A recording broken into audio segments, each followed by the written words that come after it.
Before I can get to the main topic, I need to quickly cover 2 points. Firstly, a higher dimension is made up of infinite lower dimensional slices that exist concurrently with each other in a direction that beings from the lower dimension cannot fully comprehend. And secondly, we can use slices of a lower dimension to visualize a higher dimension. And the reason why I'm mentioning that, by the way, is because they are necessary to understand why there is no limit on the amount of dimensions that could actually exist. So basically, by visualizing higher dimensions, you understand why there could be infinite amount of them. In 1D, you can project it to the universe by imagining that the part of the one-dimensional line is made up of many lines that exist inside it, and you can achieve that by switching what is within that line, but imagining that you didn't. Again, that's the best way that you can do it in the first dimension, and you can move between these lines in 2 new directions, which is minus y and plus y, even though from one dimensional perspective you can't really imagine that direction. And the truth of the universe is basically like that, but with infinite amount of one-dimensional lines. In 2D you can do the same, imagining that the higher dimension is made up of infinite 2-dimensional slices that exist simultaneously within 2 new directions of any specific point.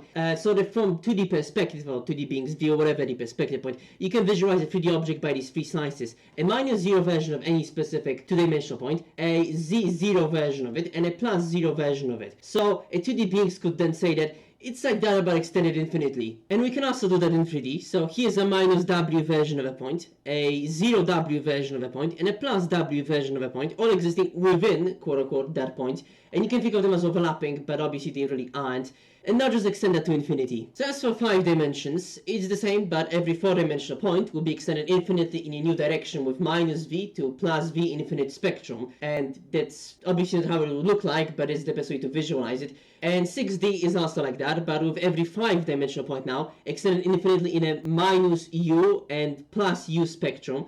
And so on and so on. There doesn't seem to be a limit to it, hence the video title. So 777,777D would be composed of 777,000, 776,000, or infinite amount of 776D points, again extended in some kind of whatever you want to call that spectrum, and obviously it goes forward and backwards in the exact same way, same with a 1 million D and 1 billion D and 1 quadrillion D. You can seemingly always extend lower dimensional point in a 2 new directions with plus and minus, whatever you want to call that, with seemingly no upper limit. And a few quick notes before I end the video. I'm dealing with spatial dimensions here, and personally I don't like labeling time as the 4th dimensions for many reasons. My current theories about time are like one thing, but the bigger reason is that it goes against like basic pattern recognition. So if we label the previous dimensions as, let's say, 2, 4, and 8, then time will be like adding xd after that. Like it's just a completely separate thing from lower dimensions, which are all spatial. Also, despite not observing like higher dimensions in our universe, they could theoretically exist in our reality as long as our universe was basically stuck. And by stuck I just mean like the objects within it couldn't really escape it. Finally, even string theory could have infinite amount of dimensions as long as the strings themselves will be unable to move into them, which based on my understanding is the thing that screws up the math.